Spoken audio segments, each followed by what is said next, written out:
was an afternoon that promised so much for Rovers against Sheffield Wednesday before the Owls' quality saw them to a 3-1 victory.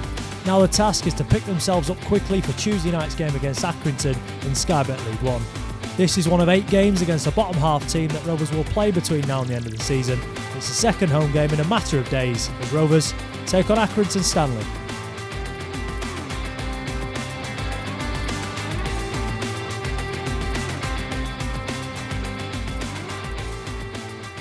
Hello and welcome back to the Eco Power Stadium for the latest edition of the Inside Rovers pre-match show. Joining me to look ahead to Tuesday night's game against Accrington in Sky Bet League One, former editor of the Doncaster Free Press, Liam Hoden, and Club Doncaster's Chief Operating Officer, Sean Lockwood. Sean, welcome back to the show. How are things?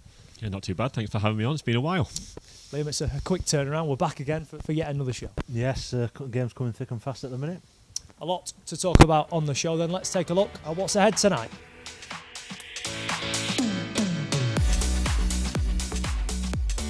We'll look at the highlights from the game against Sheffield Wednesday.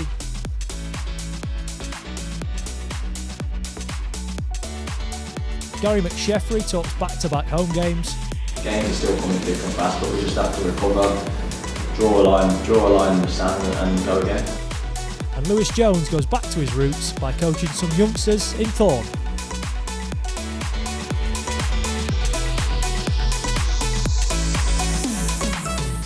Sean, only one place to start then really. Season tickets for next season on sale from today. Talk us through the structure and I suppose the meaning behind the message. So first of all, we wanted to try and do something with season tickets. We've been in a bit of position where money from outside of football has grown, and we've looked at how we can try and give that back to supporters, and season tickets would obviously start in place. So we went to the supporters board a few weeks ago, went with the proposal. To be fair, they kind of pulled that apart and came up with a bit of a different one, told us to go away, and we've worked at that, and so we've now come on with a two-part proposal really. So you've got 2 tiers, one for the east and west and one for the south, with prices reduced across the board really, or price freezes for 18 to 24s behind the goal or 17 and unders. It's been a big thing about getting that sort of unity between the club and the fans back. How important has that been in this process? It's something I think we need to work on. Obviously, it's not been a great 12 months. We're all aware of that. We're all aware of the league position. But there's only one way of getting out of this, and that's everyone being together. You know, having his own little factions and being divisive with each other isn't going to help. We've all got to support the team. We've all got to come into work, be positive. We've all got the playing side have got to be positive, and you know, Gary and Frank are doing their best to turn that around, you can see. And we just all got to try and be on the same page. We're all on the same side, and that's kind of what the message is. You know, we're together as one, and let's try and show that. Liam, we saw in the Lincoln game, or after the Lincoln game last week, that unity and that connection, I suppose, between the players and the fans for the first time in a little while. Obviously, at Sunderland, we mentioned last week, they were miles away from the pitch, but at Lincoln, they were really close to it. And that's going to be crucial, not only in the remainder of this season, but throughout next season as well. It certainly is, and among those that at Lincoln and that day, there'll have been different people with different ideas and with different feelings about the way things are going at the minute. But everybody were united as one in the celebrations after the game, and it was great to see. And that played a big part on the night as well in those late stages of the game when Rovers had the backs to the wall a little bit and were trying to hold on. Having that support behind them played a massive, massive role. And as you say, now in the future as well, that's exactly what's needed. And the key thing is, Sean, the supporters can sort of pick their own package as well. There is a lot of flexibility there within it. Again, something that we've wanted to try and look at, and the supporters board asked us to try and look at it. So we've got pick your own package. So for £45, for example, you can get a shirt. You can bring a friend for a £5. You get the purple vouchers, but to like save you some money in Doncaster out and about. And going all the way up to including a parking pass or a lot of subscription. It's entirely up to supporters how they want to build their package and how they want to support the team. The South Yorkshire derby against Sheffield Wednesday on Saturday attracted more than 11,000 fans to the Eco Power Stadium. And let's take a look at the highlights from that one.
Liam, for much of that game, particularly after Dan Gardner's opener, it looked like Rovers were edging towards another one of those scrappy 1-0 victories against the odds, if you like. But in the end, did fitness and a bit of quality within the Wednesday midfield just tell in that one? I think it did. I mean, Rovers did a really good job, containing Wednesday, frustrating them. Wednesday had a decent amount of ball in the first half, but just couldn't really make it count in the final third. But Rovers did well, and there were periods when Rovers really used the ball well as well, and fashioned a few attacks of their own. But as you say, I think fitness levels certainly played a part as the game wore on. Tired minds, tired bodies, and a few mistakes late on, kind of like Wednesday. And when you've got the quality that Wednesday have got in the side, if you give them opportunities, they're going to take them. The fact that Rovers played in midweek and Wednesday's game was called off as well, I think Kopp said on commentary that 70-minute mark is where you'll really see that have Rovers got enough to get through it, and that freshness, the fresh legs, the half-time substitutes that Darren Moore made paid off, and that's probably why they went away with 3 points.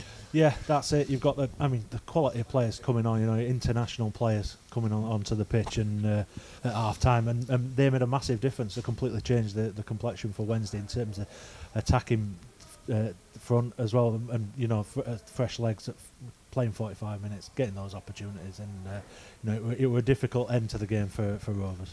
Because up until that 70-minute mark, Sean, it looked like another performance from Rovers that Gary McSheffrey, I should say, has earmarked in recent weeks of being difficult to beat, particularly at Lincoln, making it horrible, making it frustrating for the opposition, happy to let Wednesday have it on halfway, and Dan Gardner's penalty looked to have put them in the driving seat for another victory. Yeah, I think you're right. I think Wednesday had a lot of possession, but wasn't really doing a lot with it. We was trying to keep them looking quite solid. We'd obviously got the goal, and it did look like one of those scrappy wins that we need to just get results, and it looked like we was going to do that. And I think you can just tell, like Kopp said, on those 70-minute marks, we just seemed to just lose a yard in terms of tiredness. But I thought the fans were brilliant throughout the entire game. The support was amazing. We haven't had a support like that here for some time, it feels like, and for me, the first half, the first 70 minutes showed that actually we've got a fighting chance if we can continue to be like that behind the goal. The players can continue to work like that. We'll win more games in the second half of this season, and we've got a real good chance, I still think. Because of the 3 points at Lincoln, I think going into it, everyone saw it as a bit of a free hit, didn't they? Particularly with this game against Accrington coming up on Tuesday, and it looked like one that Rovers were going to take full advantage of. But Barry Bannon, when you watch him play, Liam, he floats all over the field of play. He's never still, even at 32, never stands still, always moving. He had the disappointment of missing the penalty, of course, reacted well, and as he's making that run into the middle for the third, you would have put your house on him finishing it off. You certainly would, and it's at that point where it feels like there's two different leagues. The amount of money that Sheffield Wednesday is spending on wages, it is a completely different league from so many in this division, and that quality tells. He's paid that money for a reason. He's a quality player, and as you say, it's tough, and you've got to keep going as long as you can in trying to contain them. But the thing with Wednesday is, I know that they've probably not had as strong a season as what they'd probably hoped, but they're on a unbelievable run at the minute. They stuttered a little bit against Rotherham, but that's against Rotherham. But losing at this point of the season to Sheffield Wednesday is no shame in that at all. And Rovers just got to shake up, take from the positives from this one, and move on to the next one. There's a penalty at each end, Sean. Dan Gardner smashed his into the top corner. I think he could have had 5 Bailey Peacock Farrells in there and he wouldn't have got close to it. At the other end, Jonathan Mitchell made a bit of a hero of himself in saving from Bannon before Wednesday went ahead. Yeah, I turned my back for the Jonathan Mitchell one because I didn't want to see if they scored, to be honest. So I only saw Gardner's go in. But again, it just felt like it was going to be one of those days where things went right for us at that point, didn't it? And it just didn't quite happen. But I think when Gary came in, we were 6 points adrift. And you look at the teams we've played since then: Sunderland twice, Rotherham, Sheffield Wednesday, Ipswich, Portsmouth, MK Dons, Plymouth. Some real tough games. And I think the fact we still managed to pick up some results, the fact that you look at what the games we've got coming up now, Accrington, Fleetwood, Wimbledon, Gillingham. These are games where we need to get those points and take points off the teams around us. And if we play like we did for the first 70 minutes here and against Lincoln we did on Tuesday, and the performances we've seen at Sunderland, and I still think we've got a real good chance. Yeah, Gary McSheffrey's managed to stay very level-headed in victory or defeat in recent weeks, and he's stressed the importance now of his players doing the same. After said to the lads, for 70 minutes you've had a right go today. You've competed. You've looked decent. We could have been 2-0 ahead. But 3 bits of quality from, like I say, 3 former top players at the top level that have been the difference. And then the momentum and the fitness levels, I think, swung, and they finished the game quite strong, and we couldn't really get near them for 10-15 minutes. But you have to draw a line under it, because there's a big game Tuesday now. It's been a difficult period against some top teams, and every game's going to be hard, and every team's decent. But, we've had some real big clubs come in, and we've gone away at some big clubs as well. So it's been a bit of a relentless period. But the games are still coming thick and fast. But we just have to recover, draw a line in the sand, and go again. I mean, you mentioned the fitness thing again. At this stage of the season, what is the solution? There isn't a solution. I just think it's like Rio Griffiths has played 5 starts now and a half an hour in 2.5 weeks from not kicking a ball really in a game since November in France. You've got with Dan Gardner's now 3 full games and a half game in 10 days or so from being injured for a while, and that's what it is really. Rose Shaw as well, a couple of 90 minutes on the spin. We just have to keep going and grinding through it, and the lads will get fitter and fitter from it. But they're at a period now where they're gaining the match fitness really. There's a few obviously that have been playing all season that can deal with it, but there's a few that fall short of it probably after 60-70 minutes, and we just have to keep grinding through, and they'll get fitter from it. And there isn't really a solution apart from just getting through it. Liam, I suppose Gary McSheffrey's nature and the way he is as a manager after a defeat like this will make sure that the players don't get too down about it. The key thing is Rovers at the end of play Saturday were still only 6 points from safety. A lot of games got called off involving teams around them, so almost it didn't quite feel necessarily as bad as some defeats have in recent weeks. You've only got to rewind a few days to the final whistle at Lincoln and find Rovers finding themselves 6 points from safety. That were a massive plus point at that, and that were a point where you're starting to think, actually, this, they're getting closer to this. It could have been better Saturday. It were 3 points at one stage, but 6 points. It's with the games that Sean mentioned coming up against teams that are down there. That can get turned around massively. So they're in a good position right now, and we've seen from Gary McSheffrey, as you've touched upon, he keeps them level-headed. They respond really well. To setbacks. There's definite positives to take from this. This is not as low after the Sheffield Wednesday game. That's not as low as some of the results in recent weeks that they've bounced back from in emphatic style. So there's a good launch point from this one. And Rovers have been good at reacting to defeats like that, haven't they? You only have to look at a few days ago. You lose 4-0 at Portsmouth. Everyone's down in the dumps, thinking, is that it? Is that sort of one of the nails in the coffin? 3 days later, you beat Lincoln, as Liam says, and everyone's thinking, oh, maybe the Great Escape is on. Yeah, I think the performances have improved, and I think there is more hope than what there was at the beginning of the season, certainly in October, November, and yeah, Gary's been quite good at turning them around. They're still a young squad, but we've just got to have that self-belief. And again, I keep saying it, we've all just got to be united on this. There's no point in giving up now. The season doesn't finish in February. The season finishes at the end of April. So let's give it a go right until the last minute of the last game, and let's keep going and everyone be together. And you never know. People have come out from worse of this. And there is the simple fact, Liam, that the players are certainly playing, performing, and giving everything for Gary McSheffrey out there. I know some fans watching games that have gone on this season will question that. Have they got the character? But particularly since Gary's appointment, there's certainly been a lot more of that grit and determination. There certainly has. I think you've only got to look at the 3 away games that were won. MK Don, Sunderland, Lincoln. You don't get those wins without the character that they showed on the day.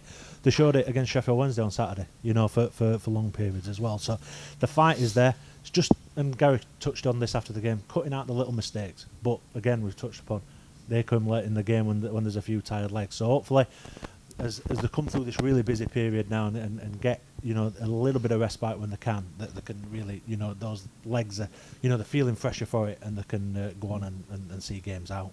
A bit of off the field activity now then. Lewis Jones has been busy recently. He headed back to his hometown of Thorn to help out some young goalkeepers as part of the All Rover Doncaster project.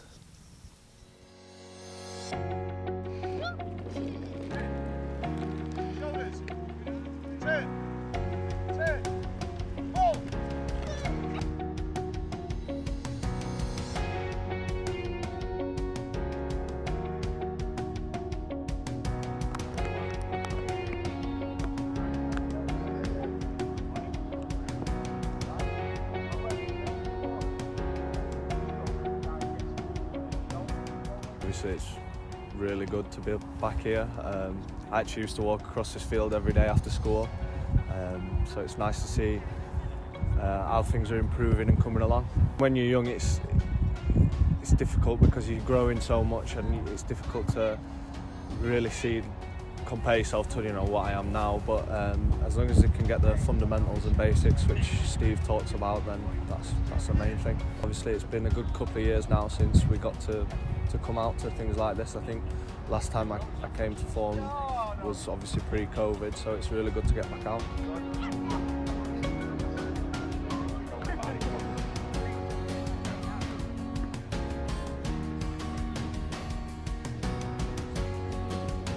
That were really nice. There's still teachers there from when I was there, which is obviously a long time ago now. So it's really good to speak to them and answer some of their questions, whether it's what have I had for breakfast or more complex ones as well. It's always good to speak to them.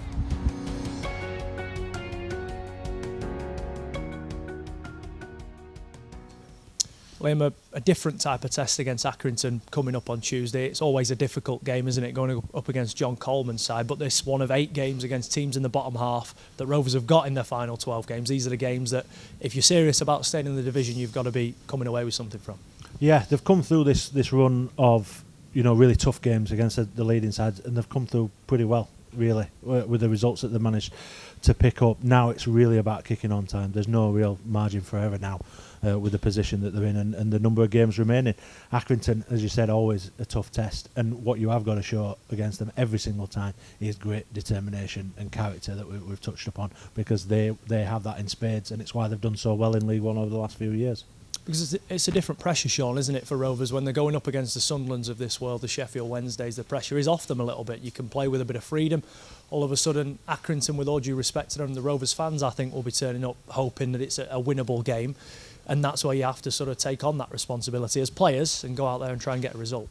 Absolutely, but this is where we are now. We've got to get the points on the boards. We've got to turn up. We've got to beat the teams that we can beat. We've got to put the performance in. And when you've got people like Frank in the back root team, they should be up for the fight because he winds them up well enough. So, yeah, I think Accrington are a horrible team to play against. We always it's always a battle. Like Liam said, they do the things well and just make it really, really difficult. But these are the games that we've not got to start turning up for and start winning games. The reverse fixture was a bit of an odd one, Liam, wasn't it? A Pontus Dahlberg clanger in the opening few minutes, and then nothing really happened after that. Accrington ground it out, as they do, a 1-0 win. They're a team who, like Rovers, the first goal in every game can pretty much map out how it's going to go. But yeah, a really strange fixture, that one. Could have been a point on the road for Rovers, and it turned out being none because of a goalkeeping error. Yeah, it was not, as you say, nothing game, really. Very early on that mistake's made, and it's very difficult when you fall behind to Accrington. One of the worst teams to do that against, really. What can you read from that one, really? It's a different, it's a different scenario away from the Wham Stadium, and they are a different side away from there. So, it'd be interesting to see how Rovers approach it. We've seen in these games recently, they're kind of looking to contain the opposition, to frustrate the opposition. We've kind of got to get on the front foot a little bit now, and teams aren't going to, they're not going to be as expansive as what some of the teams that Rovers have come up against. So it'd be interesting to see which way Gary McSheffrey goes with it. And Accrington, a fair few points off the playoffs. They're pretty much safe in 13th or so in the table. These are the sort of teams towards the end of the season that you'd like to play, aren't they? That aren't going for promotion, aren't worried about relegation. You're hoping, even though there is still 12 or so games to go, that they may be starting to plan ahead even for next season. You'd like to hope they're taking the foot off the gas, but I don't think Accrington are one of those teams that do that, to be honest. I think, they turn up, they do what they do the ugly stuff well. They make it difficult for teams. But we've got to play our game, and we've got to, like Liam said, be on the front foot, try and do what we need to get the results, and go from there. There isn't going to be any sides that are going to just fall over between now and the end of April. So we can't expect that. We've got to do what we need to do and pick up the points. And how do you see it going? Well, you won't let me on the show because I make silly predictions, so I'm going for 8-4. Liam? 1-0 Rovers. Liam, Sean, thank you for your company. Thank you at home for watching as well. Come down and support the lads on Tuesday night. It's another big one for Gary McSheffrey's side as Rovers take on Accrington Stanley.